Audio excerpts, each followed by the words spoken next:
Bonjour et bienvenue au Caméo. Cette semaine dans vos salles, 4 nouveautés. Jimmy P, psychothérapie d'un Indien des plaines, Le Majordome, Tip Top et Rock the Casbah. On commence avec Jimmy P. Adapté le livre d'un anthropologue et psychanalyste des années 40, il n'y avait qu'Arnaud Desplechin pour s'y risquer. C'est donc l'histoire de Jimmy Picard, amérindien revenu de la Deuxième Guerre mondiale, traumatisé et qui va chercher chez Georges Devereux une aide psychologique.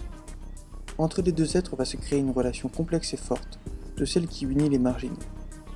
Desplechin exalte ainsi l'humanité qui réside en chacun de nous et qui nous permet parfois de s'entraider. Le Majordome.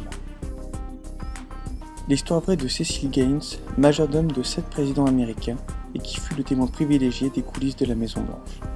Forest Whitaker incarne cet homme de l'ombre qui fut malgré lui un militant de la cause des Noirs aux États-Unis. Passionnant. Tip Top. 3 policiers, 2 femmes, un homme, une violente, une voyeuriste, et le dernier pris entre ces 2 femmes flics venues enquêter sur une sombre affaire criminelle. À la fois drôle, grinçant et anarchiste, Tip Top explose la case de la comédie policière pour nous offrir un film inclassable et son réalisateur Serge Boson peut se prévaloir de la filiation avec les meilleurs Mocky et Brissot des années 70. Et on termine avec Rock the Casbah. À Tanger, une famille se réunit pour enterrer le patriarche. Mais le deuil va rapidement faire place à l'hystérie collective entre les femmes de la famille qui ont toutes choisi ce moment précis pour régler leurs comptes. Entre feston et joyeuses funérailles, Rock the Casbah rappelle non sans malice le refrain des Négresses vertes, famille heureuse, famille nombreuse. On passe aux événements à venir. Monstre Academy, la dernière production Disney Pixar, débarque au Caméo pour le plus grand bonheur des enfants. Retrouvez Bob et Sully dans leur apprentissage de durs métiers de terreur. Cette semaine, ne manquez pas la réédition du Goût du saké.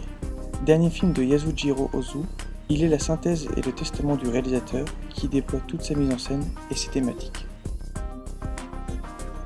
Enfin, lundi 16 septembre à 20h15 à la Commanderie, ne manquez pas l'avant-première de La Vie domestique, en présence de la réalisatrice Isabelle Sachka.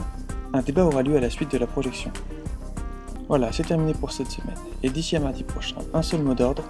J'aimerais trop pas être le poteau.